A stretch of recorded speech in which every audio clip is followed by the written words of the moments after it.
lo que hemos venido trabajando, estos modelos o estos planes de mejoramiento genético no son, digamos, inventados o que salieron al azar, tiene un componente teórico. Realmente, pues yo empecé a buscar literatura de algunos trabajos que han hecho, principalmente en Estados Unidos, a través de la doctora que hace un trabajo sobre cría de reinas y sobre mejoramiento genético. Y retomando un poquito esos trabajos, empezamos a replicarlos para mirar si es eficiente o no es eficiente los programas de mejoramiento genético. Cuando nosotros hablamos en productividad en las abejas, generalmente creo que lo que estamos buscando o el principal objetivo es lograr la máxima población de abejas adultas donde haya mayor cantidad de afluencia de miel. Entonces lo que esperamos es contener en ese momento donde hay una gran disponibilidad de néctar y de polen, pues tener una gran cantidad de abejas que sean pecoreadoras, que son las que están saliendo a campo a traerme todo este tipo de recursos. Y en eso pues nos basamos en los principios de Farrell, donde Farrell determinó que el rendimiento en la producción de miel tiene o está relacionado con la cantidad de abejas que tiene una colmena. Entonces, en la medida en que incrementa la población, pues también se va a ver incrementado el porcentaje de abejas pecoreadoras y igualmente pues va a tener una gran productividad de miel. Y Farrell determinó que la producción de miel es el doble o es el cuadrado del peso de las abejas. Es por eso que si tenemos una población de una colmena de 50.000 abejas, se estima que más o menos pueden estar pesando 5 kilogramos y la productividad esperada de esa colmena va a ser el cuadrado del peso de esas abejas. En este caso, pues si tendríamos 5 kilogramos, eso lo elevamos al cuadrado, tendríamos una productividad de 25 kilogramos. Con todo esto es el principio para uno determinar por qué son importantes trabajar en mejoramiento genético. Y de ahí nace, digamos, la parte fundamental de tener reinas de muy buena calidad. Entonces, reinas que sean muy productivas, reinas que tengan ese alto potencial en las tasas de postura, nos va a permitir cumplir con ese objetivo en la producción de miel. Esto también lo podemos replicar en la producción de polen, propóleo u otros productos de la colmena. Entonces, ya entrando en el tema sobre plan de mejoramiento genético, cuando se arranca a hacer esos planes, generalmente debemos partir de la idea de que la línea base debe ser una población altamente diversa, que nos va a proporcionar esa base de selección. También debe ser fundamental tener conocimiento sobre cría de reinas y de zánganos. Finalmente, pues establecer un índice de selección de las características deseadas. Fundamental mantener el registros de campo, ser muy juiciosos llevando esos registros de campo de cada una de las colmenas que queramos incluir dentro del plan de mejoramiento genético, hacer un control de las plagas y enfermedades y en la parte final es mirar qué estrategias o qué métodos tenemos que utilizar para el control de estos apareamientos. Entonces, arrancando, generalmente, si nosotros observamos de forma natural, las colmenas siempre van a buscar dentro de su población que sea altamente diversa. Entonces, de forma natural, la abeja reina o la colmena va a buscar eso y viene gracias a todas las características que tiene esa reina. Entonces, la primera característica grande es su alta frecuencia de apareamientos. Nosotros sabemos que las reinas, cuando hacen sus vuelos de fecundación, puede aparearse con 15 o 20 zánganos y cada zángano me va a aportar una genética diferente. Entonces, esa variabilidad que me está permitiendo la reina a través de sus vuelos de fecundación se va a ver reflejado también en la productividad de esa colmena. Otra de las características que permite tener una alta diversidad dentro de las colmenas es la diferencia de los rangos de vuelo entre las reinas y los zánganos.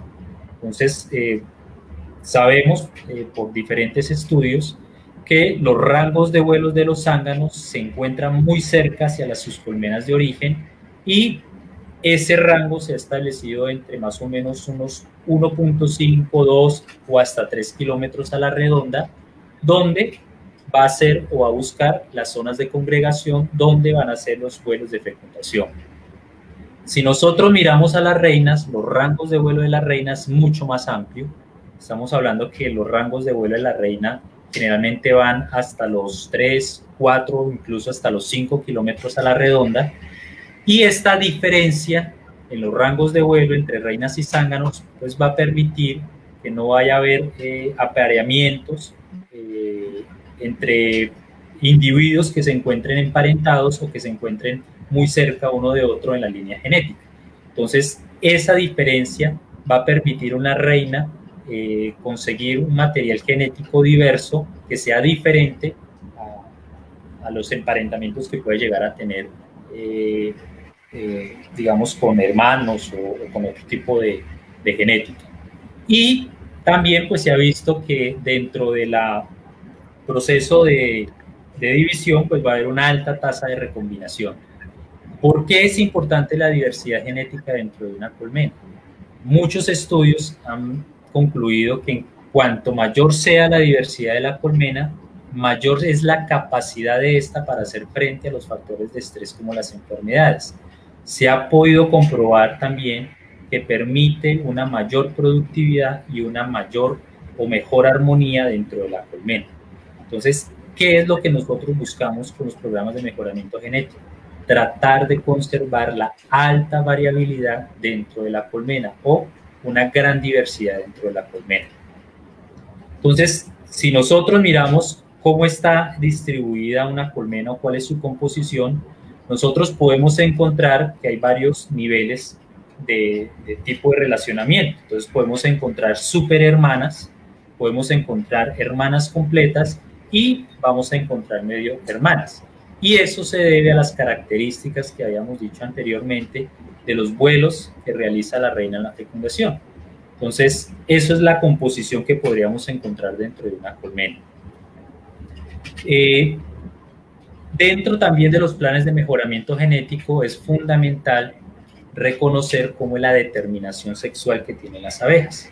Y para eso, pues tenemos este esquema en donde podemos observar que las hembras o la parte femenina dentro de la colmena van a tener heterocigosis en el gen o en el locus sexual que tiene esa composición. Entonces, si nosotros vemos, pues va a estar conformado por X1, X2, quiere decir que está en heterocigosis, y esa heterocigosis pues me va a expresar toda la parte femenina, ya sea de una reina o sea de la abeja obrera como tal. Y los machos, pues en el locus sexual, pues solo va a encontrar una unidad, que puede ser X1 o X2, y se va a encontrar hemicigosis para ese locus sexual que me va a determinar el rango o el sexo masculino dentro de la colmena, en este caso pues del zángano. ¿Por qué digo esto? Porque generalmente en los planes de mejoramiento puede llegar a haber unos casos cuando hay apareamientos entre individuos que se encuentran estrechamente relacionados o emparentados, puede suceder en algunos casos algo que se conoce como la diploidía en la parte masculina, o sea, un zángano puede llegar a ser diploide. Y generalmente cuando se es diploide, va a expresar algo que se conoce como la inviabilidad de esa colmena. Entonces, en varios estudios se ha determinado que la homocigosidad para ese locus sexual en los zánganos va a dar como resultado una inviabilidad real de hasta un 50% de los huevos puestos. Entonces, en esos casos donde nosotros observamos los patrones de cría, que se va a observar que va a estar disparejo, donde mucha de esa cría pues es consumida por las obreras porque finalmente son huevos o larvas que son inviables. Y esto pues me está indicando en ciertos casos un alto grado de endogamia para las abejas. Entonces es importante en los planes de mejoramiento, como había dicho anteriormente, mantener una alta variabilidad genética, evitando este tipo de endogamia, porque la endogamia va a verse reflejado en un alto porcentaje de inviabilidad de la cría, y lo que me va a representar son colmenas débiles, colmenas susceptibles a enfermedades y productivamente por debajo de los niveles esperados. Entonces, esto es un poquito sobre lo que se conoce como inviabilidad en la cría y generalmente está relacionado a la alta producción de zánganos diploides que generalmente pues no van a ser viables. ¿Cuáles son las metas y los objetivos dentro del plan de mejoramiento genético en abejas? Primero es determinar, y esto pues sí es a criterio del apicultor o del grupo de apicultores, es qué es lo que quiero lograr con el plan de mejoramiento genético. Quiero incrementar producción de algunos de los productos de la colmena, quiero mis colmenas destinadas hacia la polinización de cultivos comerciales. Entonces eso lo va a definir ese apicultor o el grupo de apicultores. Fundamental reconocer con qué tiempo y recursos cuentan para hacer los planes de mejoramiento. Hay que tener en cuenta que los planes de mejoramiento genético son costosos en algunos casos, requieren de muchísimo tiempo. Estamos hablando que esto no es de 1 o 2 años. Generalmente se proyectan metas de 10, 12 hasta 20 años para poder consolidar verdaderamente un plan de mejoramiento genético. Es fundamental también determinar el número de colmenas con las cuales se va a iniciar, o sea, la línea base sobre la que se va a hacer los procesos de selección genética, y las colmenas con las que se van a iniciar. Lo fundamental es que esa población sea altamente diversa, donde nos dé una facilidad para empezar a seleccionar. Entonces, en algunos casos, pues esa selección va a ir pues hacia producción, que es lo que yo quiero, si es miel, cera, propóleo, cuál es el carácter de esa población de abejas. Son abejas muy dóciles, son abejas muy defensivas. ¿Qué quiero yo en la parte de salud? Quiero abejas resistentes a enfermedades, resistentes a varroa, y cuál es la capacidad que tienen las colmenas para sobrevivir en los periodos de invierno o periodos de lluvia, como sería aquí en región tropical. ¿Cómo vamos, Rodrigo? ¿Sí se escucha bien? Vamos, se escucha perfecto, Daniel. Te están mandando saludos desde Colombia, desde Argentina, desde Perú, desde México. Tenemos 64 personas que nos están viendo en forma live. Tenemos todas las personas del Zoom que están completos, no se fue nadie, así que tenemos un promedio de 600 personas. Así que continúa, que estamos escuchando perfecto. Bueno, entonces los planes de mejoramiento genético tendría un antes, un durante y un después. Entonces, antes de iniciar un plan de mejoramiento genético, y la propuesta que se hace tomando referencia a otros trabajos, es trabajar el plan de mejoramiento genético en 2 fases diferentes. Entonces, antes de iniciar un plan de mejoramiento, ¿qué es lo que se debe hacer? Lo primero es estandarizar todas las colmenas, es buscar que cada una de las colmenas con las que se va a arrancar tengan iguales condiciones, o sea, estén todas uniformes, porque lo que quiero mirar es cómo responde una colmena ante un estímulo. Y no preferir ayudar a unas colmenas u a otras, sino todas las colmenas deben estar trabajadas de la misma forma. Entonces, si alimento con cierta cantidad de alimento, todas las colmenas lo tengo que hacer igual.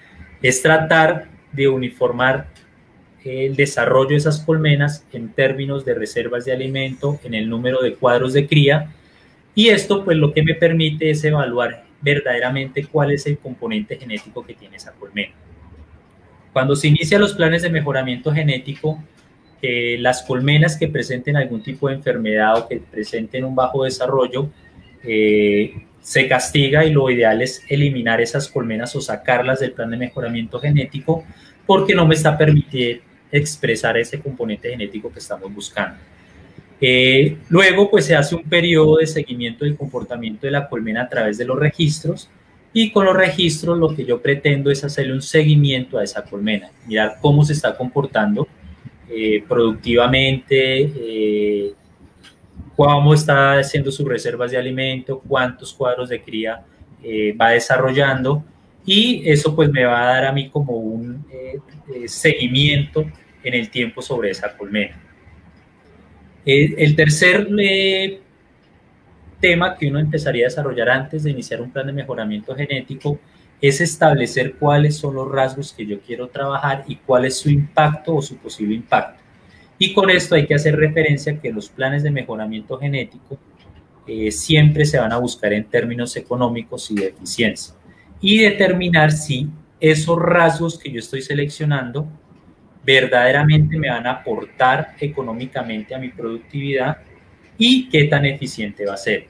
Y si esos rasgos que yo estoy utilizando van a representar a futuro un incremento económico. Entonces, para eso, antes de arrancar los planes de mejoramiento genético, las personas que van a trabajar, el grupo de apicultores o las asociaciones o conglomerados de apicultores que van a trabajar, es determinar cuáles son los rasgos que voy a trabajar. Y aquí, en un trabajo que hizo Petersen, en esto creo que fue en el 2016, definen algunas características, entonces ahí las podemos ver, definen que quieren determinar los rasgos sobre producción de miel, producción de cera, producción de propóleo, viabilidad de la cría, crecimiento de la población durante los periodos de prefloración, cuál es el temperamento de esa colmena, es dócil, es agresiva, cómo es enjambradora o no es enjambradora, y si hay presencia o no de algún tipo de enfermedad o resistencia a la enfermedad. Entonces, esos parámetros o esos rasgos generalmente son los que uno debe definir antes de iniciar un plan de mejoramiento genético. Entonces, en la primera fase, que se conoce como una fase de preselección, y ya entrando un poquito en el trabajo que nosotros hicimos, en la primera fase lo que se trata de establecer son rasgos generales, que son rasgos que yo quiero determinar, y el trabajo que nosotros hicimos fue mirar primero cuáles eran las reservas de la colmena en términos de miel y de polen, es cómo medía yo en la colmena, cómo estaba haciendo esa reserva de ese néctar y de ese polen. Miramos la viabilidad de la cría, que ya pues vamos a explicar un poquito sobre eso. Medimos cómo era el temperamento de la colmena y cómo era la capacidad de esas colmenas de mantenerse durante los periodos de, que aquí pues el invierno sería en épocas de lluvia, pero en las zonas ya más hacia el norte o por debajo de la región tropical, es en términos de ya pues del invierno. Entonces, ¿cómo medíamos nosotros las reservas de la colmena de miel y polen? Utilizábamos un marco, que ustedes lo pueden ver en la parte de arriba. Ese marco estaba distribuido en una cuadrícula de 2 centímetros por 2 centímetros para áreas de 4 centímetros cuadrados, y con eso pues nos permitía determinar cuál era el porcentaje de ese cuadro, cuál era el porcentaje de la cría y cuáles eran los porcentajes que estaban en néctar y polen. Con esto pues nos podíamos determinar cuál era el área en cría y cuál era el área que estaba destinada a las reservas de alimento. Lo otro que mirábamos la viabilidad de la cría era buscar los cuadros que tuvieran cría operculada y mirar cómo estaba uniforme eso, cómo estaba uniforme la postura. Buscábamos que fuera una postura pues cerrada, que tuviera muy buen patrón de postura, y pues eso le íbamos dando un valor. El temperamento de la colmena lo medíamos cuando se destapaba la colmena y se evaluaba cuál era la respuesta de esas colmenas ante el estímulo de destaparlas y manejarlas. Entonces, ahí podíamos determinar qué tan nerviosas eran o se encontraban muy tranquilas al momento de destaparlas, y todo eso pues lo íbamos anotando en unos registros de campo para ir evaluando cada una de estas características. Dentro de la primera selección, algunos trabajos que ha hecho Page, que digamos él ha sido una de las personas que más planes de trabajo de mejoramiento ha realizado en abejas carniolas, pues él establece que como mínimo se deben trabajar 200 colmenas, y de esas 200 colmenas en la primera fase de preselección se deben seleccionar las mejores 75 colmenas con algunos rasgos básicos. Y de estas 75 colmenas se seleccionan 30 o 50 colmenas, que ya lo vamos a ver en la segunda fase, y son las colmenas que yo voy a destinar para la producción de reinas y la producción de zánganos. Entonces, esta es la hoja de campo. Generalmente uno lo que hace es poderla adaptar a las condiciones propias de su entorno. Y lo que trata una hoja de campo es darle puntaje a todas las características o rasgos que ya hemos dicho. Entonces, en este caso, pues si miramos la viabilidad de la cría, generalmente uno les da un puntaje entre 1 y 5, y donde se determina que 5 es una colmena que tiene un muy buen patrón de postura, es una postura cerrada, uniforme, entonces le doy el mayor puntaje. Igualmente en el temperamento, si es una colmena que es muy dócil, que no es defensiva, le doy el mayor puntaje, que en este caso pues sería 5, recordar que es un rango de 1 a 5, y las colmenas que fueran muy defensivas, pues las castigaba y les daba un puntaje de 1 o de 2, dependiendo de la forma en que respondan. Igualmente en la forma en que iban llevando las reservas de néctar y de polen.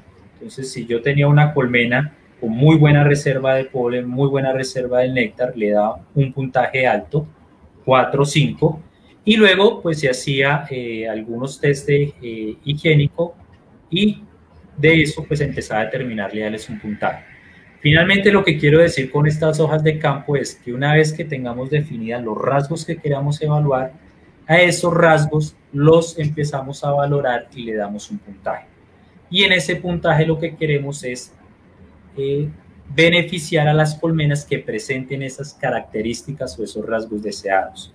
Si nosotros vemos en la parte de abajo de esta hoja de campo, cuando se presentaba algún tipo de enfermedad, esa colmena era castigada y se le da un valor negativo, porque es una característica, un rasgo indeseado. Entonces, si nosotros observábamos cría yesificada, o observábamos muchas abejas con las alas atrofiadas, que posiblemente puede ser por varroa, la castigábamos y le dábamos valores negativos. Finalmente, estas hojas de campo me van a ayudar a determinar, de acuerdo a cada colmena, pues si nosotros miramos en la parte de arriba, a cada colmena del plan de mejoramiento genético que queramos incluir, evaluamos cada uno de estos rasgos y le vamos dando un valor. Finalmente, ¿qué es lo que vamos a tener? Cada colmena va a tener un puntaje donde se hace una sumatoria de todos los valores de esos rangos o de esos valores que yo le estoy dando, y me va a dar un puntaje. Con esto, pues yo en la primera fase de selección, lo que me va a poder identificar son las colmenas que presenten las mejores características o rasgos que yo estoy deseando. Y me sirve de base porque las colmenas que presenten un mayor puntaje son las colmenas que yo voy a seleccionar para pasar a la segunda fase de selección. Finalmente, Rodrigo, ¿qué es la parte de mejoramiento genético? La mejora genética es tratar que la colmena con las que yo estoy trabajando aumenten la frecuencia de expresión de los genes deseados. Entonces, si nosotros retomamos un poquito la parte de arriba y veamos que hay superhermanas, hermanas completas, medias hermanas, lo que yo estoy buscando con los planes de mejoramiento genético es que esa población de abejas que están dentro de la colmena, su parte fenotípica, que es la parte que se expresa, que yo puedo medir, que yo puedo mirar, esos rasgos, si lo miramos en términos de fenotipo, que son los rasgos que yo quiero en una colmena, el índice o la frecuencia en que se expresan esos genes sea mucho mayor. Y eso de esto se trata con los planes de mejoramiento genético, es de incrementar la frecuencia en que se expresan esos genes deseados. Ya en la segunda fase, ya no cogemos rasgos generales como en la primera fase, sino que ya empezamos a trabajar en rasgos mucho más específicos, y dentro de estos rasgos específicos es mirar hacia qué quiero yo destinar la producción que yo tengo dentro de mis colmenas. En este caso, pues nosotros el trabajo que hicimos fue en producción de miel. Lo que queríamos era buscar colmenas que fueran muy productivas, y de las colmenas que seleccionamos en la primera fase, les hicimos en la segunda fase el pesaje de las colmenas en diferentes periodos. Entonces se tomaron referencia durante el año de 4 pesos, y esos pesos lo que me ayudan a determinar es la ganancia en la población que tiene esa colmena durante el tiempo. Entonces recuerde que lo que nosotros buscamos son colmenas que al inicio de los periodos de floración estén completamente desarrolladas y que tengan una alta proporción proporción de abejas pecoreadoras. Y eso se evalúa a través de la ganancia de peso que tienen durante un periodo de tiempo. Entonces se tomaron por cada colmena, como se observa ahí en esa báscula, se iba pesando las colmenas y se iba registrando esos pesos para ir determinando cómo era esa ganancia de peso y cuál era la rapidez con que iban creciendo. Y esos valores pues los íbamos anotando y le íbamos dando como un porcentaje de ganancia de peso de cada una de las colmenas. Luego pues cada una de esas, luego en los periodos ya de cosecha, cada colmena se le extraía la miel y se le pesaba, y ese peso en la productividad de miel se registraba y nos ayuda a identificar cuáles eran las colmenas que mayor producción de miel tenían.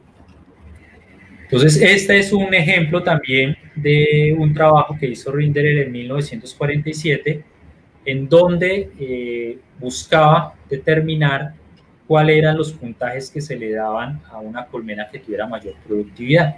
Entonces, esto tiene una distribución normal.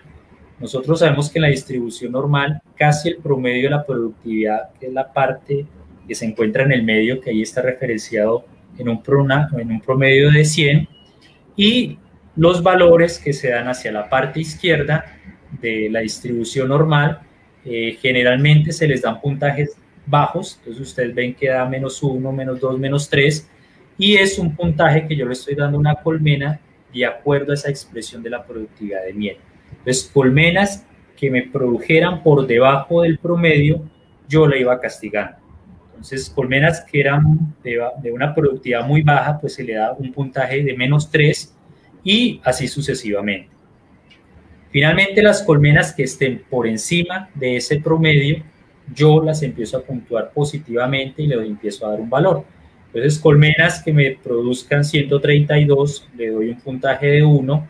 Colmenas que me den 164, pues le doy un puntaje de 2. Y colmenas que estén mucho más allá, le voy dando, incrementando ese puntaje. Con esto, ¿qué es lo que nosotros hacemos? Es favorecer en la expresión de nuestro apiario del conjunto de colmenas, las colmenas que estén produciendo por encima de ese promedio. Y les estoy dando un valor positivo, que eso cuando yo empiece a hacer los otros tipos de evaluación, pues son las colmenas que voy a identificar como élite o colmenas superiores. Dentro de la segunda fase, como ya he dicho, dentro de los rasgos específicos, empiezo a hacer pruebas de genes higiénicos, se empiezan a hacer pruebas de infestación de varroa en abeja adulta, se empiezan a hacer pruebas de acicalamiento. Y con esto lo que buscábamos era determinar en la colmena cuáles eran aquellas que expresaban ese tipo de comportamiento. Entonces, mirábamos cómo era el porcentaje de genes higiénicos que tenía cada colmena, cuáles eran los niveles de infestación que tenían también cada colmena, y si esas colmenas se expresaban o no comportamientos de acicalamiento. Pues de acuerdo a todo eso, de la producción de miel, pues se le da un valor a genes higiénicos también. En la medida en que fuera más higiénica esa colmena, pues se le da un puntaje mayor. En la medida en que, por ejemplo, en infestación de varroa en abeja adulta presentara altos niveles de infestación, se le iba castigando esa colmena y se iba puntuando con valores negativos o con valores muy bajitos. Y con todo esto, pues lo que armábamos era este tipo de ejemplo de índice de selección, donde tenemos el número de la colmena, el resultado en porcentaje de genes higiénicos y lo multiplicábamos por un factor y que nos diera un valor. Entonces a cada colmena se le determinaba el porcentaje de genes higiénicos, en este caso el factor por el cual se multiplicaba, esto es un factor sobre 1, y nos daba un valor. Lo mismo hacíamos para acicalamiento y lo mismo para infestación de varroa en abeja adulta.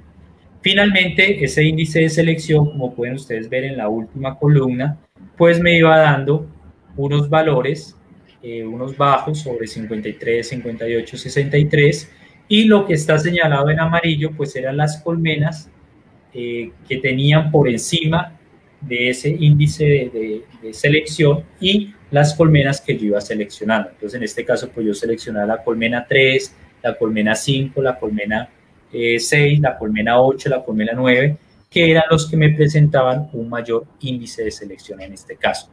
Y este índice de selección lo sumaba con la productividad de miel.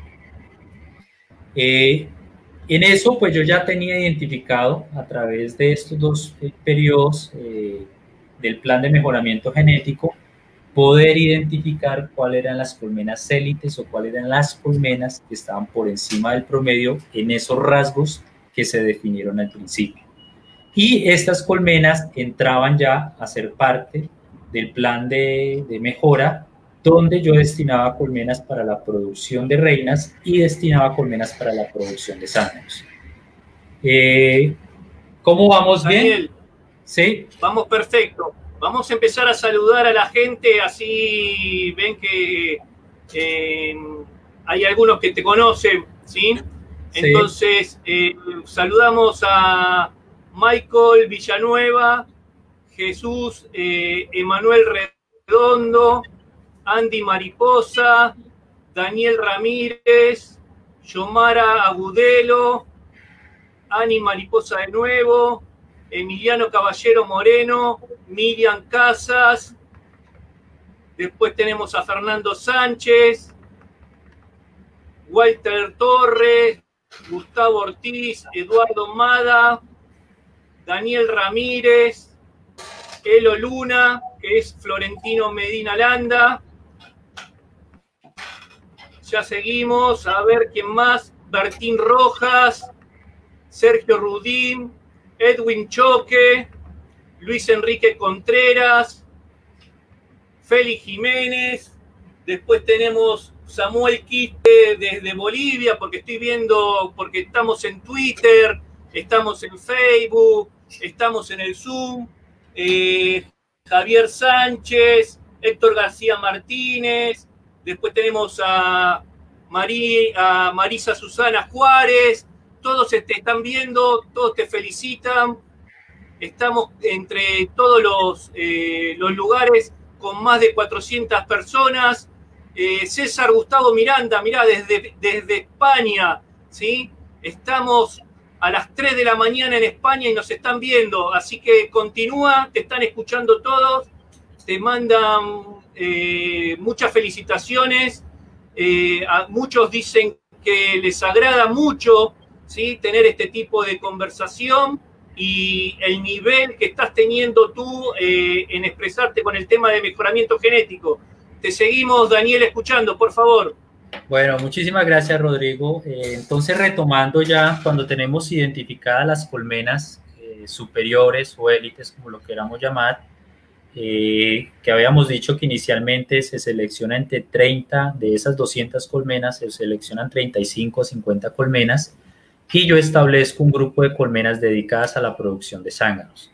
Entonces, la producción de zánganos, como lo estamos haciendo actualmente, y de pronto salvando un poquito, porque generalmente los zánganos siempre han sido mal vistos, se les ha castigado, tienen una muy mala reputación, donde se dice pues que son los más perezosos, que no están aportando nada hacia la colmena, pero creo que los planes de mejoramiento genético y para lograr avances significativos en la producción de las colmenas, deberíamos tener especial atención en la producción de zánganos.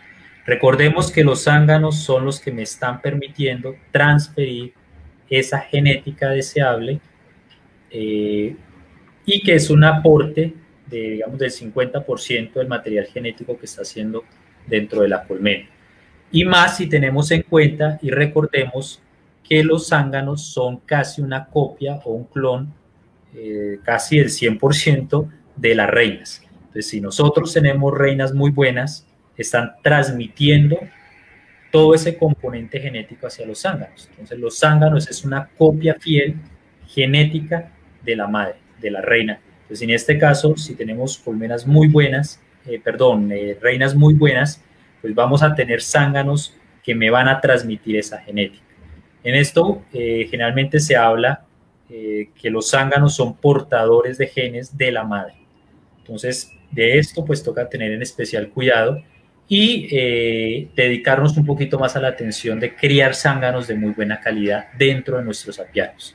Entonces, partimos de las colmenas que han sido seleccionadas arrancamos todo un plan de suplementación, que ya voy a explicar un poco sobre eso, y definimos periodos para obtener una gran proporción de zánganos deseables en el momento exacto donde tengamos producción de reinas. Entonces, generalmente arrancamos los planes de suplementación y el trabajo de las colmenas 45 días antes del nacimiento de las reinas.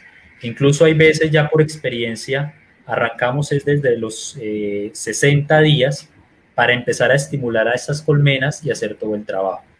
El primer trabajo que se hace es sobrealimentar ese tipo de colmenas, y lo hacemos a través de jarabe 2:1, 2 kilos de azúcar por 1 litro de agua, y aplicamos torta de polen, en este caso 250 gramos cada semana.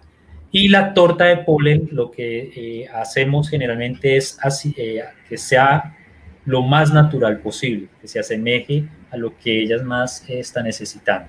Las tortas de polen se forman a través de polvo de polen, que sale a través del proceso de cosecha del polen, del secado.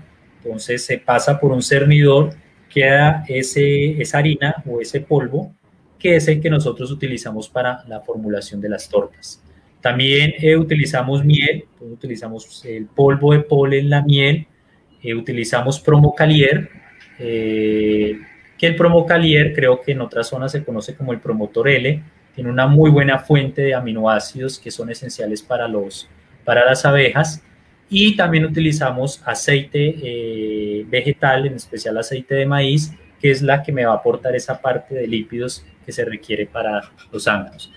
Dentro de esta formulación de las tortas de proteína hay muchísimas formas de hacerla, pero lo ideal es tratar de asemejar lo más natural posible y que sea un aporte verdadero de los nutrientes que necesiten esa colmena. Entonces, cuando empezamos una semana antes de arrancar todo el trabajo, empezamos a dar ese tipo de suplementación. La semana después de que arranca con el plan de alimentación, ponemos cuadros que tengan alvéolo para zángano. Digamos que aquí en Colombia hay una dificultad grande en conseguir la lámina de ese alvéolo de ese tamaño para zángano, y lo que hacemos es, en los periodos de floración, en los periodos de cosecha, se instalan marcos o cuadros alambrados que no tengan ningún tipo de lámina de cera, y se ponen a los laterales de la colmena. Entonces, los cuadros, o dentro de la colmena, en los cuadros que quedan hacia la parte exterior, se ponen los marcos sin nada de cera, simplemente alambrado, y nos ha dado muy buen resultado, porque con la sobrealimentación que tienen, generalmente las obreras terminan configurando ese cuadro con los alvéolos para zángano. Entonces, lo que hacemos es guardar todos estos cuadros, y cuando arrancamos en la producción de zángano, los retomamos, los utilizamos, son marcados, y las colmenas que son productoras de zángano, les ponemos entre 1 a 2 cuadros de estos para alvéolo, para producción de zánganos. Y de esta forma tenemos muy especial cuidado, como decía anteriormente, en la alimentación. ¿Por qué? Se ha comprobado por bastantes estudios que hay una influencia directa de la alimentación durante el periodo de larva de los zánganos con el comportamiento reproductivo que va a tener. Entonces, zánganos que en sus primeras etapas larvales o sus primeros días de vida no tienen una alimentación adecuada, van a emerger o van a nacer con peso por debajo de lo normal, o sea, van a nacer zánganos muy pequeños, poco pesados, y finalmente, pues eso, como vamos a ver más adelante, va a verse influenciado en el momento de los vuelos de fecundación. Entonces, los zánganos de menor peso, de menor tamaño y de menor condición no van a tener la posibilidad de acceder a los vuelos de fecundación o en el momento de posicionamiento. Entonces, hacemos especial hincapié en este tipo de nutrición, porque nos van a ayudar a determinar muchas de las características de los zánganos. Entonces, este es un trabajo muy interesante que hizo este autor en el 2013, donde a cada colmena le suministró diferentes tipos de suplementación. Un control, en ese control pues no recibía ningún tipo de suplementación, Luego otras colmenas que tuvieran suplementación con sirope o con el jarabe, una solamente suministrándole torta de proteína, y otras colmenas se les daba sirope y la proteína. Y se determinó cuál era el peso, cuál era el diámetro del tórax y el diámetro abdominal. Entonces, con esto podemos observar que generalmente cuando las colmenas productoras de zángano reciben sirope y proteína, tienen los mayores pesos, representa mayor área del tórax y mayor capacidad abdominal. Entonces, con esto es para demostrar que es fundamental la suplementación de las colmenas destinadas a la producción de zánganos. Lo mismo sucede cuando ya empieza a determinarse algunas variables como los volúmenes de producción de semen, la viabilidad espermática y la producción de esperma. Entonces, con este trabajo se pudo concluir que administrándole a una colmena el sirope o el jarabe y la proteína permitía que aumentara la viabilidad de esos espermatozoides. Y eso, pues, si lo vemos en términos ya de las personas que están dedicadas hacia la inseminación instrumental, es un factor que hay que tener en cuenta. Entonces, por eso hacemos especial énfasis en lo que es la producción de zángano a través de una muy buena suplementación de esas colmenas. Ya hablando un poquito de la producción de reinas, no me voy a detener mucho por el tiempo, más o menos pues se va a dar por encima. No, continúa, Daniel, porque cada vez hay más seguidores, así que está muy interesante el tema. Da toda la charla como habíamos planeado, como lo veníamos hablando hace un ratito en el Zoom, y después nos conectamos a Facebook Live, así que continúa porque el Zoom está completo. Facebook cada vez hay más personas conectadas. En Twitter me están también pasando mensajes, así que muy interesante cómo estás manejando el tema, ¿sí? Ok, listo. Entonces ya vamos a entrar en algo sobre la producción de reinas, que en esto pues encontramos muchísimos métodos, pero los diferentes métodos siempre van a tener un principio básico. ¿Cuáles son los principios básicos? Dependiendo de la configuración donde queramos realizar las reinas, que puede ser un núcleo de 4, 3 cuadros, o si es una colmena de una sola cámara o de doble cámara, el principio que debe tener es una alta densidad de las abejas, sin importar el tamaño. Lo que yo quiero es que en el espacio que yo decida hacer reinas esté totalmente poblado, que tenga una alta densidad de abejas. ¿Por qué? Porque eso me va a permitir tener una mejor dinámica en la producción de jalea real, en la forma de termorregulación y en la forma en que van a configurar, la forma en que se van a alimentar las larvas que se van a ser destinadas a la producción de reinas. El periodo de orfandad es también, digamos, dependiendo de todos los métodos que hay, lo mínimo son 24 horas. Personalmente manejo periodos de orfandad entre 2 a 3 días. Eso pues me garantiza una mejor aceptación de los traslarves que se realicen. Otro aspecto importante es la correcta suplementación de las colmenas. Entonces, como había dicho, cuando configuro una colmena para la producción de reinas, utilizo un 35% de polvo de polen, 45% en miel, 5 ml de Promocalier, más un 18% de azúcar micropulverizada. Esto, pues, en cierta parte puede llegar a ser costoso. Pues, si hablamos de la miel es costosa, si hablamos del polen o el polvo de polen puede llegar a ser costoso. Hay muchas alternativas. Hace poco estuve viendo algunas charlas en el Perú, cómo utilizan huevo en polvo, la levadura, que digamos son otras alternativas que pronto pueden llegar a ser más económicas, pero en esto pues simplemente es decir que hay bastantes alternativas y lo ideal es que cada persona pueda trabajar de acuerdo a la disponibilidad que tenga y de los nutrientes o las materias primas que pueda llegar a tener. Dentro también de la producción de reina es fundamental que haya una alta proporción de abejas obreras nodrizas que estén entre los 5 a los 8 días de edad. Y para esto lo que yo hago es utilizar algunas trampas de nodrizas, lo que me permite en el momento de hacer los traslarves concentrar esa población.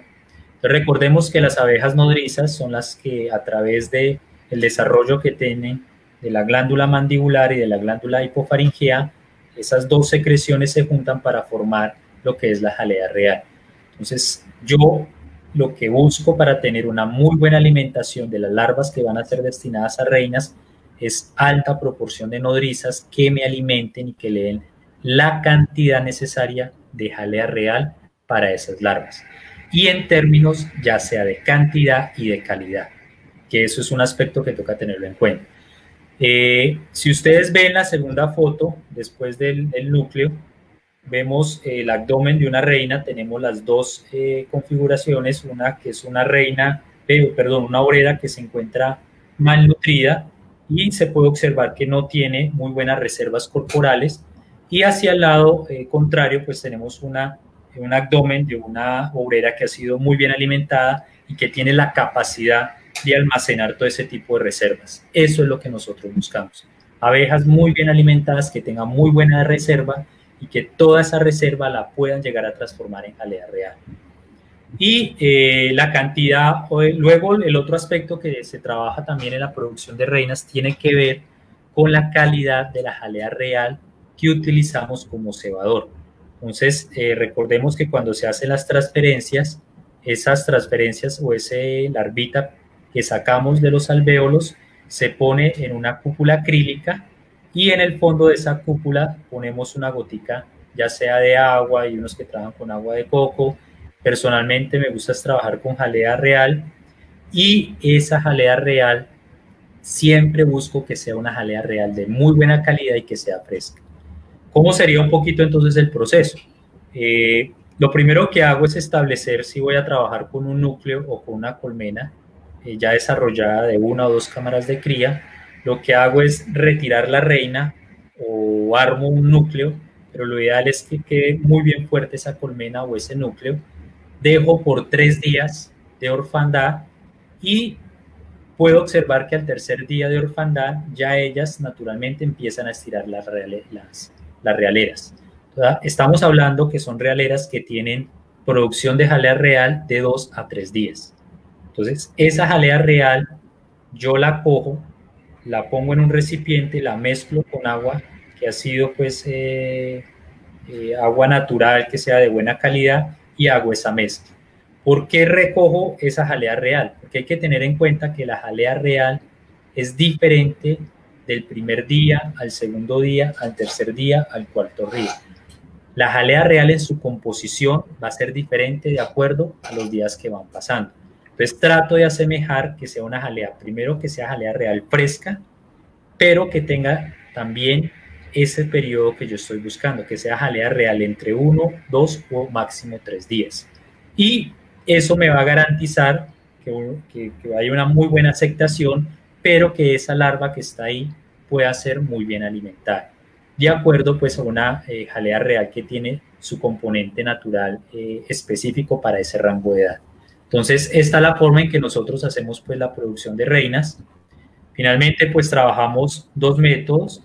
Pues aquí tenemos ya la realera donde miramos la aceptación, y faltándole un día para que nazca se enrulan, y en el periodo de nacimiento luego las llevamos al laboratorio, como está ahí en la página, en la foto de la mitad, y hacemos otro tipo de selección. Y seleccionamos las reinas que estén por encima de un peso establecido. En este caso, el rango o el criterio que tenemos de selección es buscar reinas que sean pesadas y que estén por encima de los 180 miligramos. En este caso, esa reina que ustedes ven ahí en ese frasquito pesó 193 miligramos, y son reinas que pasan ya hacia los núcleos de fecundación. Reinas que estén por debajo de este peso, 150, 160, son descartadas y no irían hacia los núcleos de fecundación. Luego de eso, pues las reinas son marcadas, se le hace una evaluación fenotípica, se mira que tengan las alas desplegadas, que presenten todos los 3 pares de patas sin ningún tipo de lesión, son marcadas y se llevan hacia los núcleos de fecundación. Aquí hago una aclaración: esas reinas generalmente las ponemos en unas jaulas individuales con 5 o 6 nodrizas, y se deja que tenga la edad ya la madurez sexual para llevarse hacia los núcleos de fecundación. Entonces las reinas, cuando ya son marcadas, se ponen en estas jaulitas y duran entre 4, 5 hasta 6 días, que es la edad que se supone que alcanzan la madurez sexual, y después de ese periodo ya se llevan hacia los núcleos de fecundación. Ya esto pues sería lo que es en la producción de zángano, la producción de reinas. También trabajamos mucho en las minicolmenas, poner las realeras, pues ha habido mejor aceptación. Generalmente pues hay un gran problema en la aceptación de reinas vírgenes, y esto pues limita un poco el trabajo. Entonces trabajamos más que todo también a través de las realeras en los núcleos de fecundación. Entonces ya entramos como en la fase final sobre el plan de mejoramiento genético, y es empezar a configurar un parque de fecundación. Entonces, para definirlo, ¿qué sería el parque de fecundación? Es una zona que tiene ciertas características en donde yo pongo los núcleos para fecundación de esas reinas. De esto pueden ser de muchísimas formas, pueden ser núcleos pequeños, núcleos de 2, 3 cuadros con muy buena población y un alimentador. Puedo utilizar mini colmenas o las colmenas baby, que es lo que más he visto que se utiliza. Personalmente, nosotros acá arrancamos a trabajar con núcleos de 2 cuadros, pero vimos que el espacio, la dimensión que tenía afectaba en algunos casos la aceptación de las reinas, y ya empezamos a trabajar con colmenas, mini colmenas, como muestran las figuras que están acá. Lo que hacíamos inicialmente era una colmena normal, se dividía en 4, y en cada módulo, ustedes pueden ver, tiene 4 módulos diferentes. En cada módulo tenía pues su piquera, y en cada uno de ellos pues instalaba un grupo de abejas y se ponía la reina. Ya luego pues vimos que había algunas dificultades, porque hay veces la reina cuando uno revisaba se salía, se pasaba para alguno de los otros compartimientos y había algunos problemas. Luego pues de eso ya configuramos unas colmenas pequeñas, mini colmenas de forma individual, y ahí es donde se lleva todo el proceso de fecundación. Los parques de fecundación, generalmente, primero lo que se debe hacer es un estudio de la zona. Y antes de hacer ese parque de fecundación, yo lo que hago es un estudio de cuál es la presencia y la abundancia de sangre. Y esto, pues, generalmente hay bastante literatura. Lo que se hace en otros países es llevar núcleos que tengan reinas vírgenes y lo dejan por un periodo de 15 a 20 días. Luego de ese periodo van a revisar y determinan cuántas de esas reinas vírgenes que pusieron en ese parque de fecundación o en esa zona quedaron fecundadas. Entonces, de acuerdo a eso, pues va a saber cuál es la presencia y la abundancia de zángano. Entonces, si yo instalé 10 reinas vírgenes y después de 20 días, cuando hago la revisión, esas 10 reinas ya presentaban postura, quiere decir que en esa zona pues hay una alta presencia, hay una alta abundancia de zánganos, y es una zona que yo tendría que desechar porque no me serviría para los fines que yo necesito. Y esto pues también lo que se trata de hacer es ciertas características geográficas que tendría la zona. Entonces se buscan, son valles que estén rodeados por árboles. Nosotros luego vamos a ver que las zonas de congregación, la forma en que están establecidas esas zonas de congregación, se van a encontrar en zonas que están despejadas, pero que estén rodeadas de árboles y que tengan árboles altos o puntos de referencia para poder ubicar los zánganos en los vuelos de fecundación. Entonces, lo primero es hacer un estudio de la zona, buscar zonas que no tengan tantos enjambres naturales o que haya una baja presencia de zánganos a través de esos estudios. Otra forma en que se hacían era poner trampas con miel y se contaba cuál era el tiempo que transcurría en haber presencia de abejas. Entonces ahí ya me daba como un rango de saber qué tan cerca o qué tan lejos habían enjambres silvestres. Lo otro es que en los parques de fecundación, cuando yo ya lo tengo establecido, más o menos a 1.5, 2.5 a 3 kilómetros de esos parques de fecundación, voy a instalar las colmenas criadoras de zánganos. ¿Por qué? Porque habíamos dicho anteriormente que los zánganos buscan las zonas de congregación que estén relativamente cerca a su colmena. Entonces habíamos dicho que los zánganos vuelan de 2.5 a 3 kilómetros a la redonda buscando esas zonas de congregación. Por lo tanto, por eso esas colmenas se ponen ahí. Pero hace poco, pues viendo las charlas que han hecho en Perú, ellos, incluso hice alguna vez en su momento alguna consulta, y ellos me habían dicho que los parques de fecundación también en el mismo sitio instalan las colmenas productoras de zánganos y les ha dado muy buen resultado. Más o menos, ¿cuánta es la cantidad que yo necesitaría? Más o menos dicen que para unos 100 núcleos de fecundación debería tener entre 4 a 6 colmenas productoras de zánganos, que es la proporción que me daría más o menos de zánganos disponibles para saturar esa zona.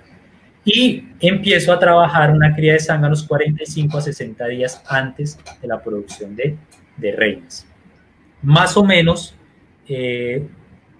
para 100 núcleos de fecundación se requiere un promedio de 1.200 zánganos o un poquito más de 2.000 zánganos. Y esto pues lo que me va a permitir a mí es tratar, y la estrategia que se está utilizando en estos momentos, obviamente si nosotros miramos en la parte de inseminación instrumental, hay bastantes limitantes en los productores pequeños, porque obviamente los equipos de inseminación instrumental son costosos, requieren cierta experticia de la persona que lo realice, y pues esto pues va a limitar un poquito el uso. Entonces la estrategia que se utiliza generalmente para garantizar un control sobre los apareamientos, ¿se acuerda que yo había dicho que se producían colmenas élite para producción de reinas, colmenas élites para producción de zángano? Entonces, una de las alternativas para medio controlar o lograr controlar en gran proporción esos apareamientos es a través de la saturación de zánganos de esas zonas o de esos parques de fecundación. Entonces, si yo tengo mi parque de fecundación, yo lo que trato de hacer de forma estratégica es saturar, es garantizar que hay una mayor proporción de zánganos de las colmenas que yo estoy trabajando, de las colmenas que yo seleccioné. Entonces, más o menos se dice que las zonas de congregación, que es la reunión donde se están todos los zánganos en vuelo, tiene una proporción entre 10.000 a 11.000 zánganos. Lo que uno espera como mínimo es que esas zonas de congregación, como lo mínimo, es que haya presencia al menos de unos 6.000 zánganos que han sido seleccionados. O sea, una alta proporción, para, en cierta forma, lograr controlar ese tipo de fecundación. Estos son, pues ya hablar un poquito sobre las zonas de congregación. Son zonas de reproducción natural donde se reúnen todos los zánganos y es donde llega la reina a hacer los vuelos de fecundación.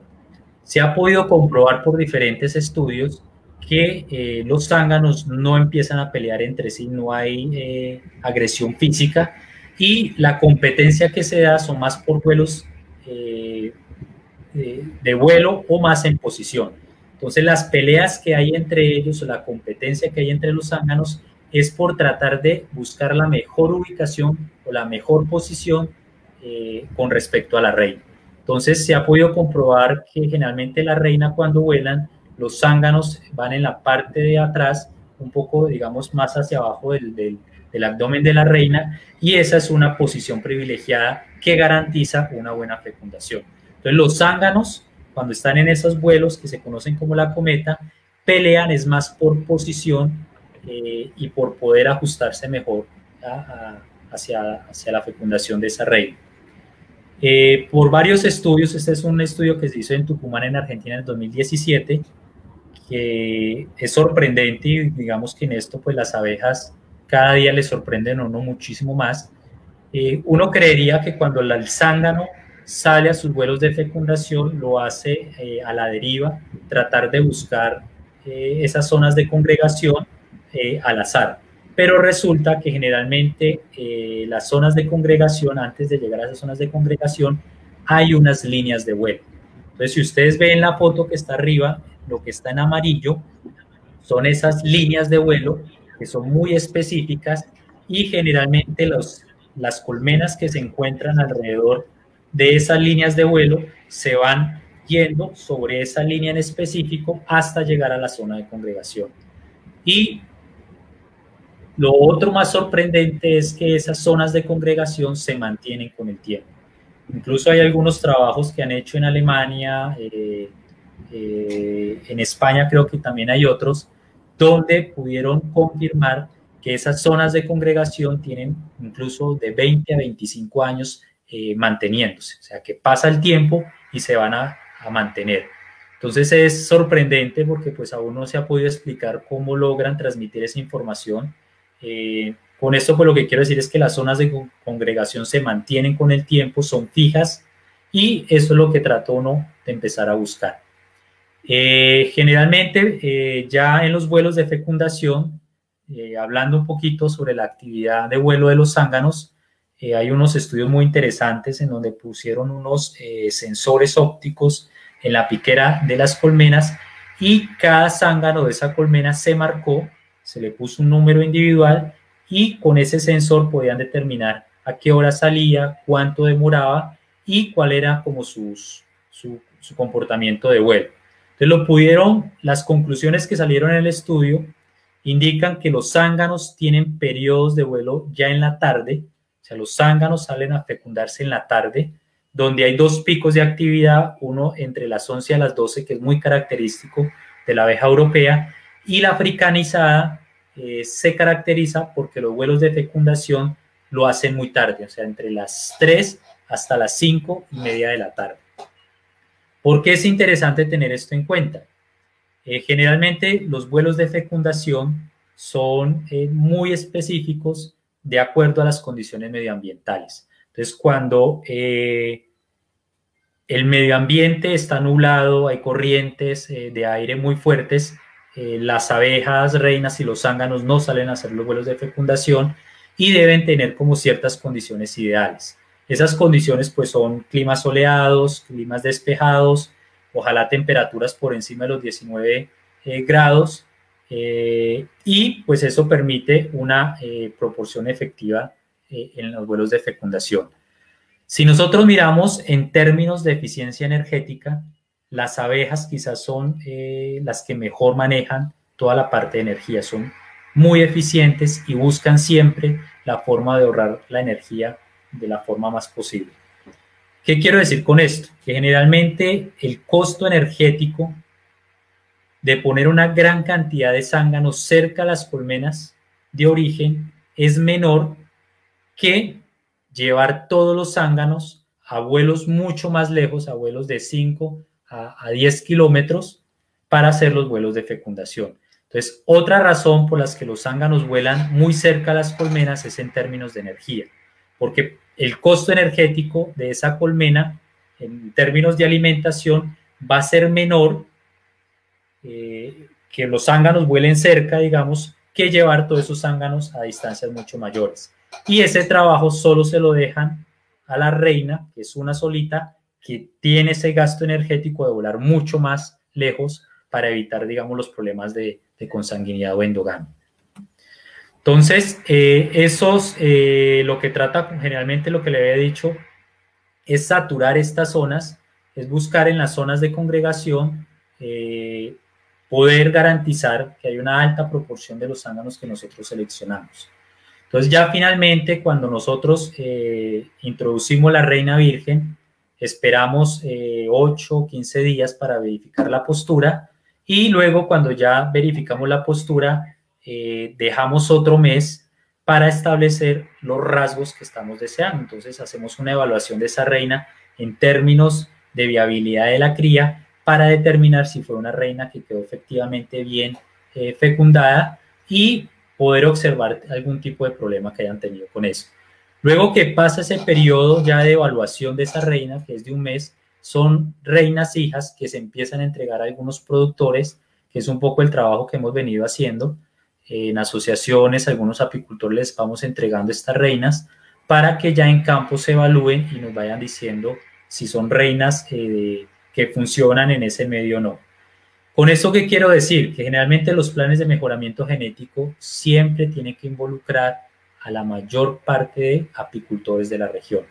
Entonces siempre hablamos de trabajar en asociaciones porque de nada me sirve a mí como apicultor trabajar individualmente. Yo hago todo el esfuerzo, hago toda la inversión que requiere hacer un plan de mejoramiento genético, pero si no tengo en cuenta que alrededor mío o de mi apiario hay otros apicultores que de pronto no están haciendo un programa de mejora genética o que tienen una genética indeseable, pues yo como apicultor no puedo garantizar que mis abejas se vayan a esas zonas y que sean fecundadas por colmenas que no se han hecho ningún trabajo. Entonces, definitivamente, los planes de mejora genética se tienen que trabajar en conjunto a través de asociación, cooperativa u otros grupos de organización para poder evaluar y poder hacer, digamos, el aporte genético que uno necesite. Entonces, yo creo que... Entonces, voy a empezar con la ronda de preguntas.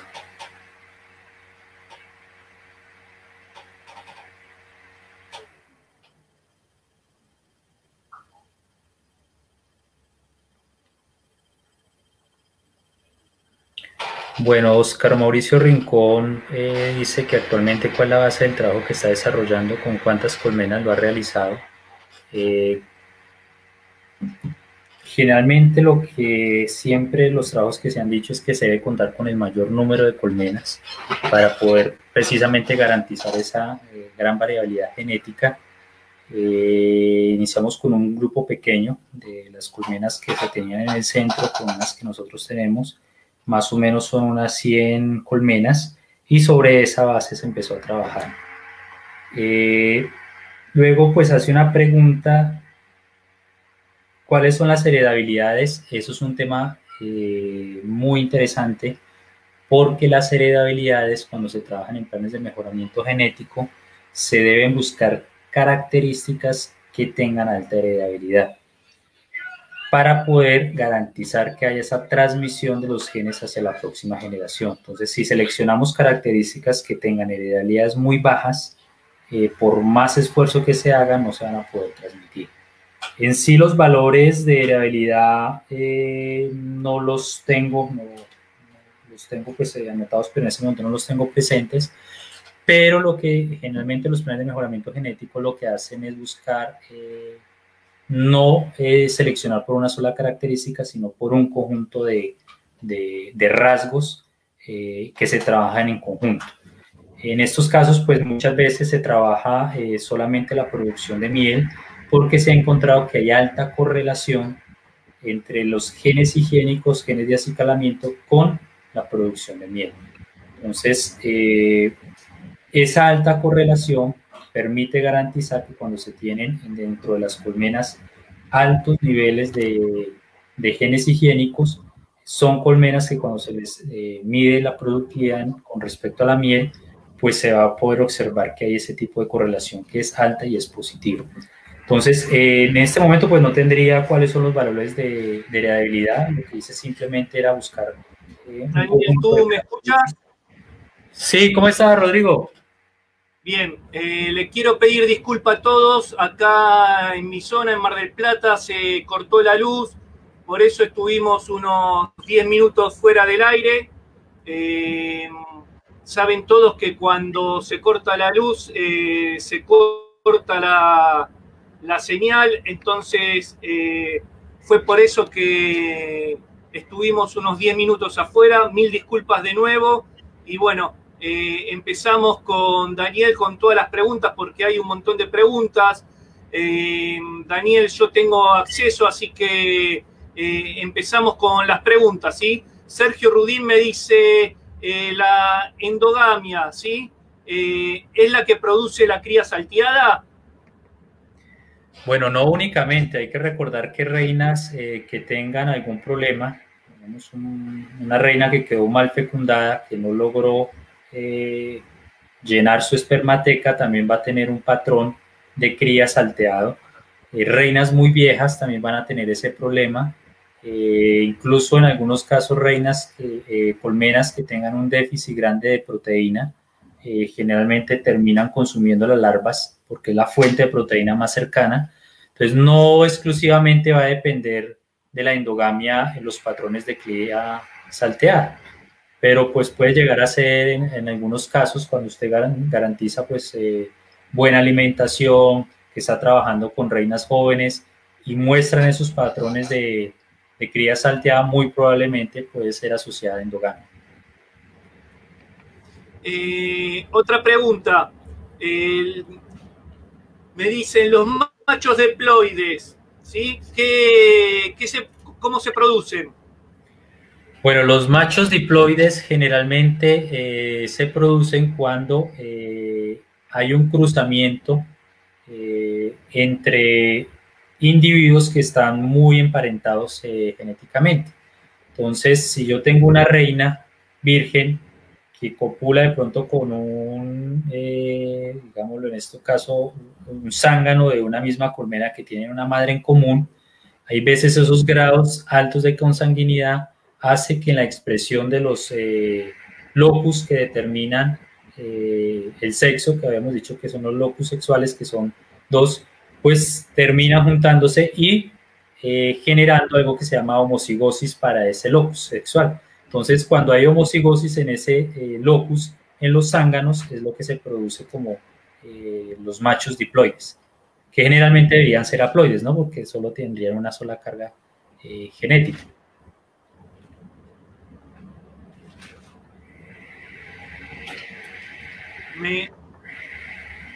Me preguntan sobre consanguinidad y qué opinión tenés sobre mantener una raza pura, ¿sí? Sin mezclarlas con otro tipo de razas.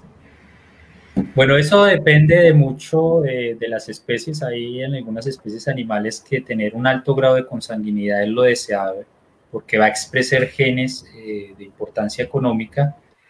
En apicultura es un poco diferente. Conozco en algunos casos que se tienen de altos grados de consanguinidad para mantener esas líneas puras. Generalmente hay que entender que las líneas de abejas son el resultado pues, de la interacción que tuvieron en el medio o una zona muy específica. Entonces eso pues habría que respetarlo porque son líneas de abejas que toda su expresión genética y la expresión también de su fenotipo está perfectamente adaptada a esas condiciones. Entonces, para mí es válido mantener esas líneas puras siempre y cuando se haga pues en esas zonas. Para eso pues fueron diseñadas y para evolutivamente permitieron una mejor adaptación en esas zonas. El problema ya es empezar a migrar ese tipo de genética hacia otras zonas porque no conocemos cuál va a ser la respuesta. Puede no adaptarse fácilmente, pueden llegar a expresar algunos genes indeseados. Ahí pues también vi alguna de las preguntas que cuál era la importancia de la interacción también con el medio ambiente y si nosotros recordamos que el fenotipo se expresa de acuerdo a los genes que tiene, su composición genética, más el medio ambiente, más la interacción de genes con el medio ambiente, pues hay que tener en cuenta que en esos casos cuando se traen líneas de abeja y se empiezan a hacer algunos tipos de mezclas, pues uno no puede medir de pronto cuál va a ser esa respuesta hacia un medio específico, ¿no? Igualmente, también cuando se empiezan a hacer cruces, pues es tratar de buscar las características propias de ese cruce o de esa línea en específico que me van a aportar o que me van a ayudar para ese híbrido en general, ¿no? Entonces, como te decía, estaría de acuerdo bajo ciertas condiciones, ¿no? Me preguntan, ¿el zángano que nació de una obrera es igual o menos vigoroso que el zángano que nació de una reina? Bueno, en eso sí hay varias literatura. Incluso muchos dicen que cuál es la diferencia de producir zánganos a través de la postura de una obrera. Lo que he podido leer generalmente es que sí hay un efecto negativo en el desarrollo de ese zángano, son zánganos más pequeños, En cuanto a su composición, cuando se hacen los análisis del esperma, generalmente produce menor cantidad de esperma, la viabilidad baja un poco, pero si miramos en términos de su composición genética es exactamente igual.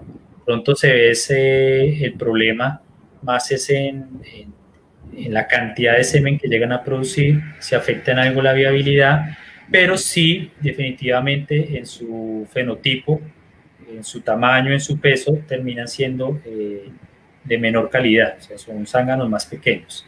Eso es lo que he podido observar. Pronto en otras experiencias dicen que no hay ninguna diferencia significativa, que incluso pues son muy parecidos en esos términos, pero personalmente lo que puedo observar sí hay ciertas diferencias. Perfecto. Me preguntan también sobre los zánganos, ¿sí? La congregación donde se juntan los zánganos. ¿Qué pasa si hay zánganos silvestres africanizados? ¿Tiene más probabilidad de fecundación? ¿Son más vigorosos? ¿O son exactamente igual que alguna línea de híbrido o de raza que se maneja en tus apiarios? Bueno, en esto, si tenemos en cuenta en una zona de congregación donde de pronto hay unas líneas europeas y hay líneas africanizadas, hay varios estudios que dicen que la reina, bueno, los zánganos tienen preferencia por copular con su misma línea. ¿Esto qué quiere decir? Que los zánganos italianos, en este caso yo también trabajo con algunas reinas italianas, los zánganos italianos tienen preferencia por copular con reinas italianas. Entonces, varios estudios soportan esto, dicen que hay preferencia entre líneas, pero también si nosotros tenemos en cuenta las características de vuelo, hace poco leí un artículo donde decía que los machos africanos o los zánganos africanizados, los vuelos de fecundación lo hacen bien tarde. O sea, lo están haciendo por encima de las 4:30, 5:30, casi 6 están haciendo los vuelos de fecundación, que es muy diferente a las características de vuelo que tendrían las abejas europeas. Las abejas europeas es un poco más temprano, entre las 2 a las 3 de la tarde. Entonces, esa diferencia pues permitiría mantener en cierta forma ese tipo de características. De decir si el zángano africano es más efectivo que los zánganos europeos o otros tipos de línea, tendría que evaluarse, vamos ahí a hacer otro tipo de estudios para determinar eso, pero en muchos trabajos la conclusión es que generalmente el macho africanizado termina siendo más eficiente o más efectivo en los vuelos de fecundación. Eso pues tocaría mirar. ¿Qué es un gen recesivo y un gen dominante? ¿Y quién tiene cada uno de los genes esos? Bueno, la composición genética, generalmente en los alelos pues siempre van a haber unos genes dominantes. Los genes dominantes predominan, o su expresión va a predominar, entonces se ve reflejado en el genotipo. Y los genes recesivos, generalmente cuando se trabaja en heterosis, pues puede tener una carga genética donde está el gen dominante, pero también va a estar expresado el gen recesivo.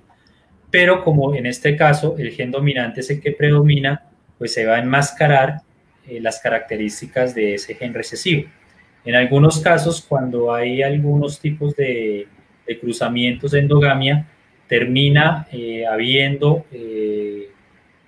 una expresión dominante, o bueno, una expresión donde se expresan los dos genes recesivos y generalmente se ve que hay algún tipo de problema o algún tipo de anomalía en la expresión para ese tipo de gen. Perfecto, Daniel. Me están preguntando también si tú quieres incorporar una línea nueva, ¿sí? ¿Por dónde le ingresas? ¿Por la reina o por los zánganos? Bueno, eso depende mucho de los rasgos que yo quiera evaluar. Generalmente se dice que si yo quiero trabajar en la parte de abejas que sean menos defensivas, se debe trabajar es por el lado del zángano. Entonces, de acuerdo a la característica o al rasgo que yo desee mejorar, empiezo a determinar dónde puedo encontrar con mayor eficiencia. En algunos casos he leído que si yo quiero mejorar la producción de miel, pues voy a hacer selecciones a través de la línea materna o a través de la reina. En otros dicen pues que es mejor trabajar es por el lado paterno, pero generalmente lo que se busca es que cada rasgo es evaluar para qué tipo de línea podría trabajarse, si por la línea paterna o la línea materna. En temperamento sí sé que generalmente se trabaja por el lado de sangre. Me preguntan también, ¿sí? Si tú tienes que recomendar algún tipo de híbrido o de raza, según tu experiencia, ¿cuál es el que te gusta trabajar o cuál es el que tú recomiendas?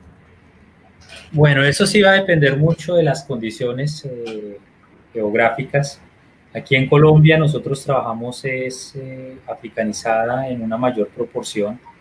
Primero pues fue la abeja que mejor se adaptó y es difícil uno poder acceder a otro material genético. La única posibilidad que tendríamos es a través en la isla de San Andrés, que es una isla aquí en Colombia, donde es la única reserva de abeja europea. Ellos manejan reina italiana y con ellos pues sí es posible adquirir reinas italianas puras y le garantizan a uno que son puras. En esto, pues generalmente, como le digo, lo que tenemos en este momento, lo que mejor se adaptó fue la abeja africanizada y con esa es la que estamos trabajando. Con la abeja africanizada buscamos, a pesar de ser africanizadas, hacer selección por temperamento. Entonces hemos podido encontrar algunas líneas que son menos defensivas a pesar de ser africanizadas.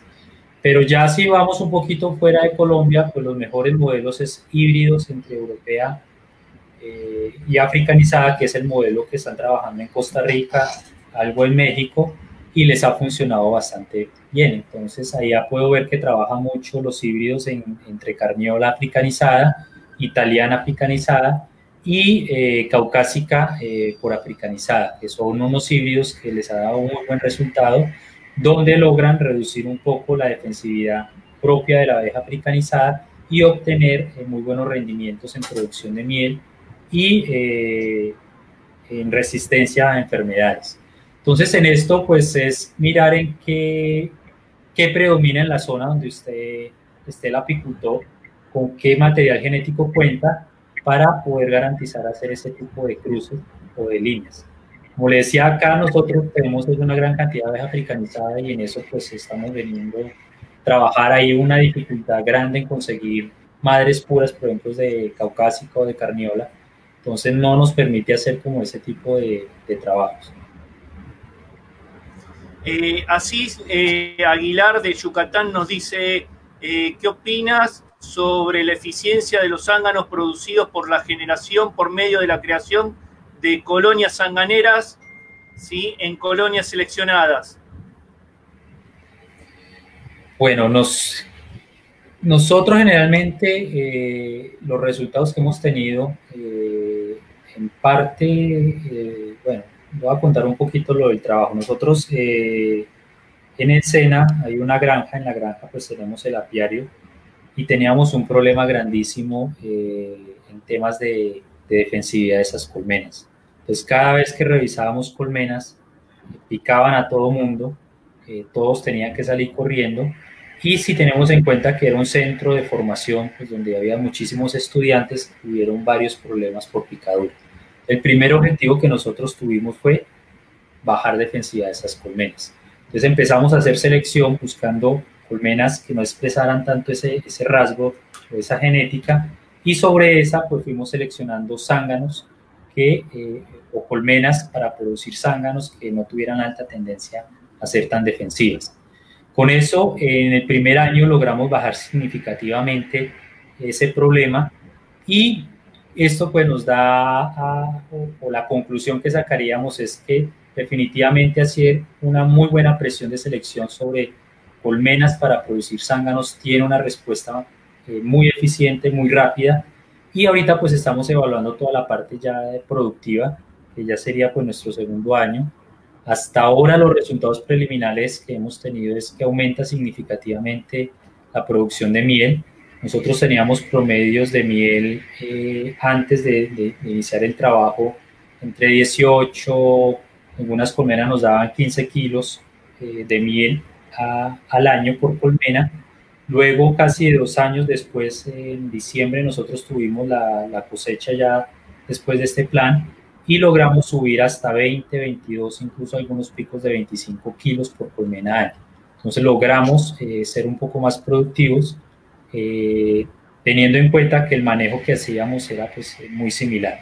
Entonces esto pues se lo podemos sumar a ese trabajo que hemos venido haciendo. Me preguntan, las reinas evaluadas, ¿sí?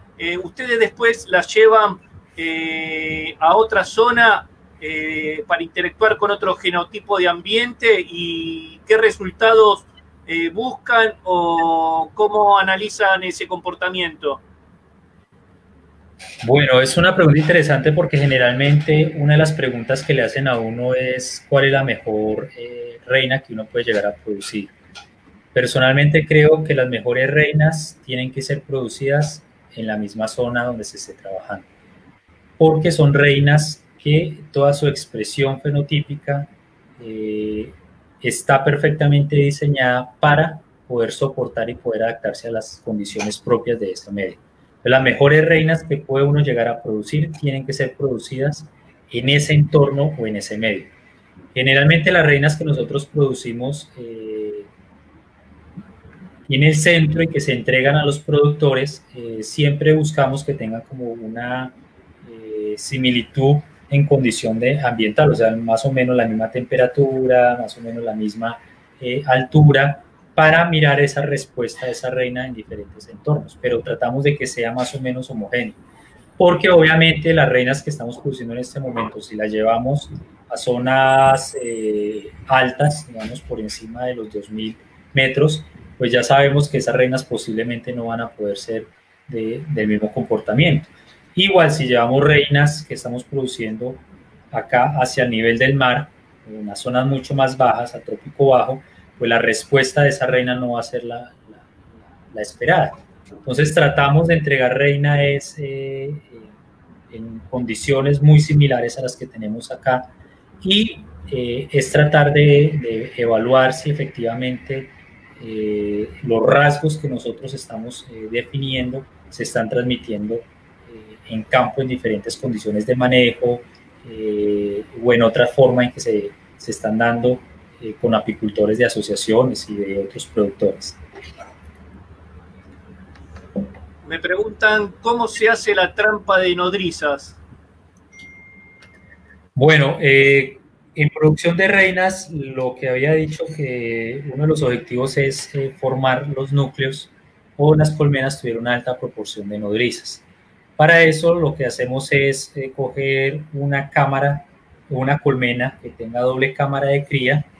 En ese caso lo que hacemos es coger de la cámara inferior o de la cámara o el alza de abajo, cogemos cuadros que tengan larva muy pequeña, larvas de 2, 3 días, se suben hacia la cámara superior, ponemos una malla excluidora entre las dos alzas y esperamos por 24 a 48 horas. Entonces, la larva, los cuadros con larvas que quedaron en la parte de arriba, producen pues un olor muy característico, estimulan a las nodrizas que se encuentran en la parte de abajo a subir para la alimentación, para la forma de termorregulación, y en eso pues después de 48 horas en la cámara de arriba pues había una alta proporción de nodrizas. Esos cuadros son los que se sacuden o son los que se llevan hacia las colmenas que van a ser productoras o las que van a recibir las transferencias o los núcleos que vamos a trabajar para producción de reinas. Es una forma eficiente de lograr concentrar la población de nodrizas. Eduardo Burgos me dice, ¿cuál es la influencia de la alimentación en la expresión genética? Bueno, tiene muchísimo valor. Recordemos que una colmena generalmente va a responder al estímulo que hay en el exterior, y definitivamente cuando uno no logra darle la cantidad de nutrientes necesario o logra balancear la dieta que se le está dando a una colmena, ella no va a lograr expresar todo su potencial genético. Entonces, muchas veces por deficiencias logra suprimir alguna expresión de alguno de esos genes, y finalmente pues no va a haber el efecto que uno espera en los planes de mejoramiento genético. Para mí es fundamental, finalmente no solo las abejas sino los animales que estén muy bien alimentados, que estén bien balanceados, pues va a lograr esa expresión genética que tiene.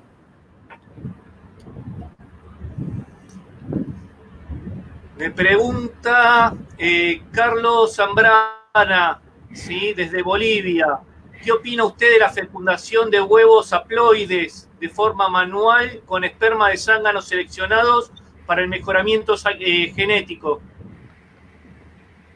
Bueno, en eso pues sí he escuchado que algunos zánganos diploides sí es posible mantenerlos en condiciones de laboratorio, viables por algún tiempo, pero creo, no estoy muy seguro en esa pregunta, sí tendría algunas dificultades.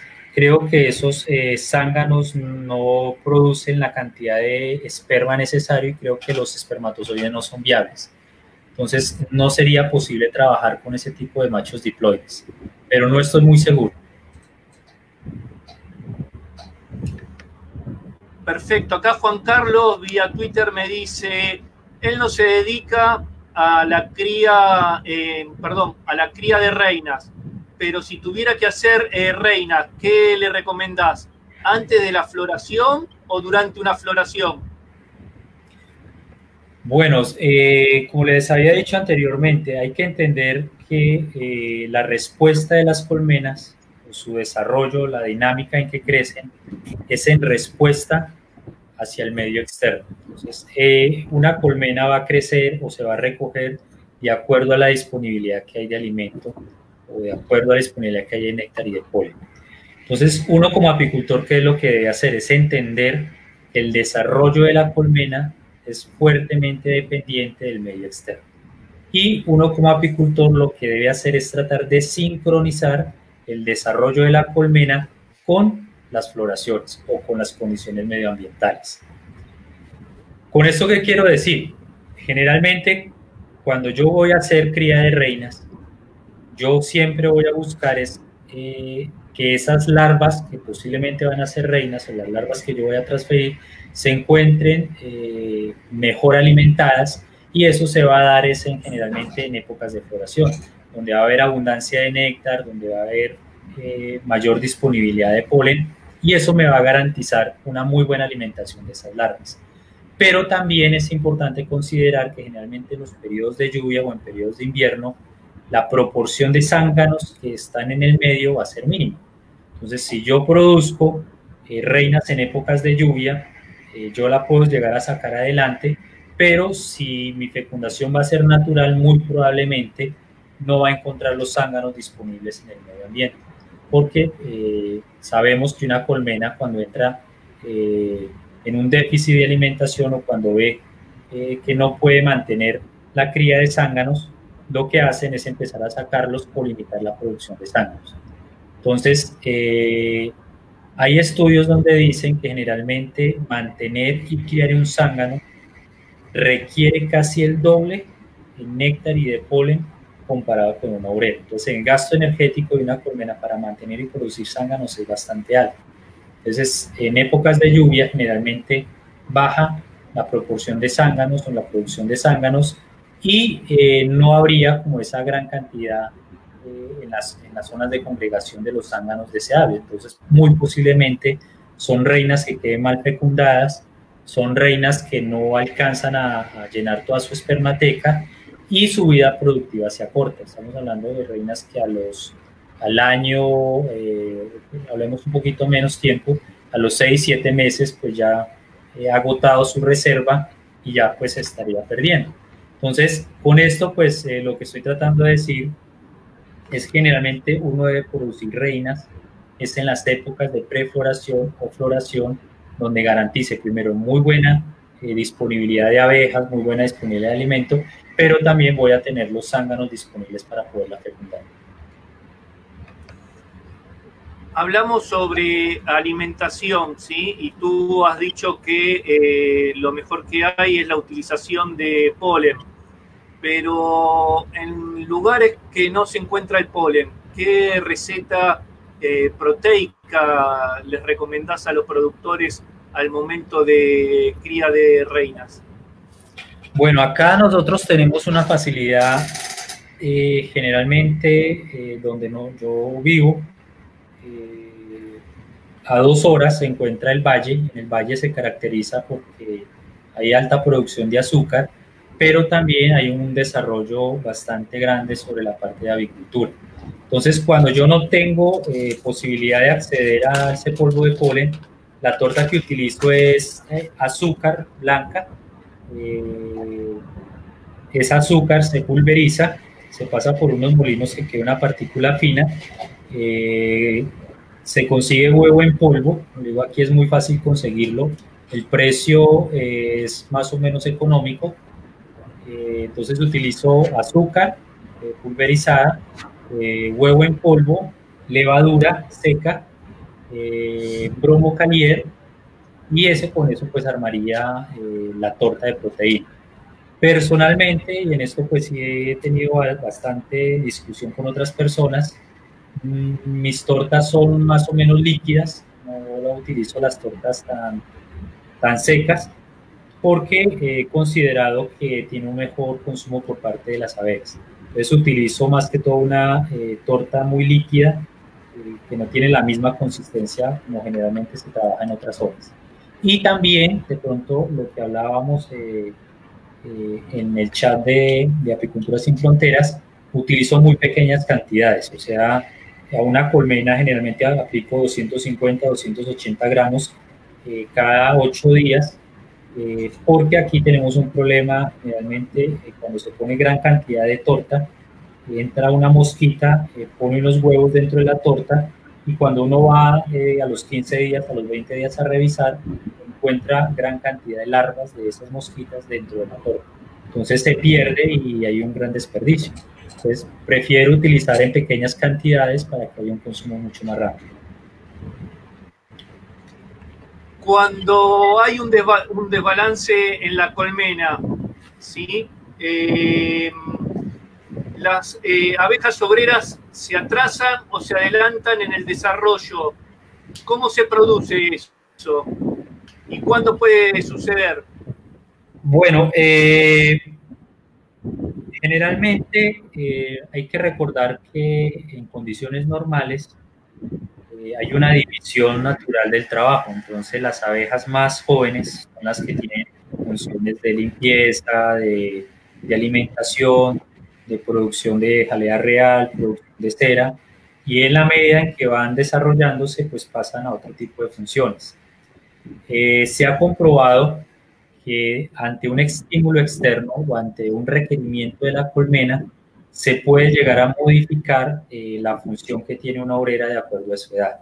Entonces, si hay una necesidad grande de alimento, las pecoreadoras más grandes pueden llegar a estimular a las más jóvenes, las que van detrásito, para que se adelanten en la función de pecoreo y puedan salir.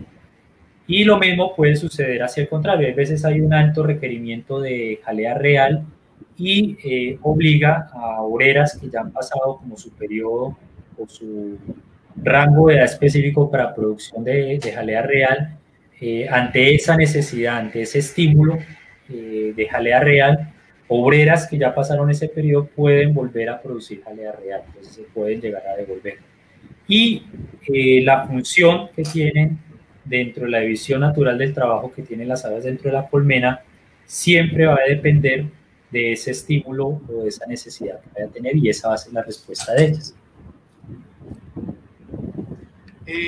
Última pregunta y después quiero que nos digas todos tus datos para que la gente que quiera hacerte consultas o asesoría, les contamos que está ya perteneciendo al equipo de Apicultura Sin Fronteras, así que pronto estaremos tratando de invitarte y de llevarte a distintos eventos.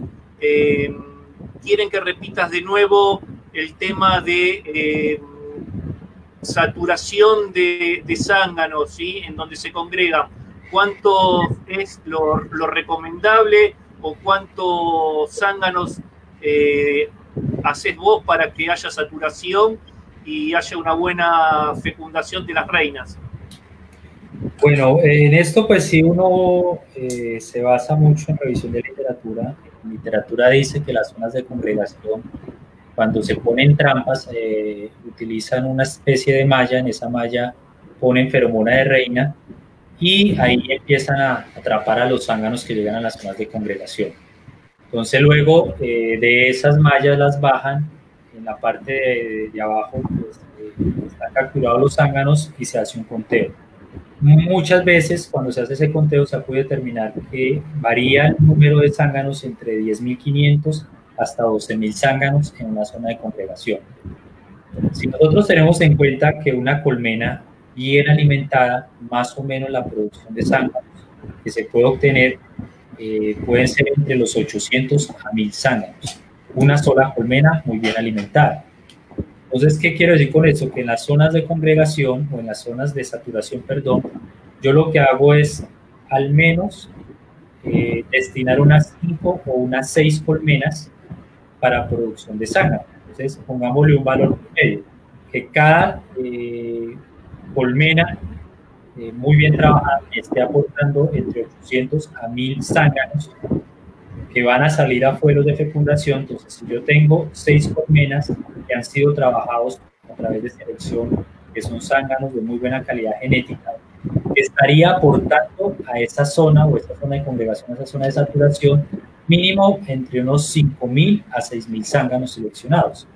Si nosotros tenemos en cuenta que esas zonas de congregación más o menos son entre unos 10.000 a unos 11.000 zánganos, pues estaríamos en cierta forma aportando a las zonas de congregación más del 50% de calidad genética.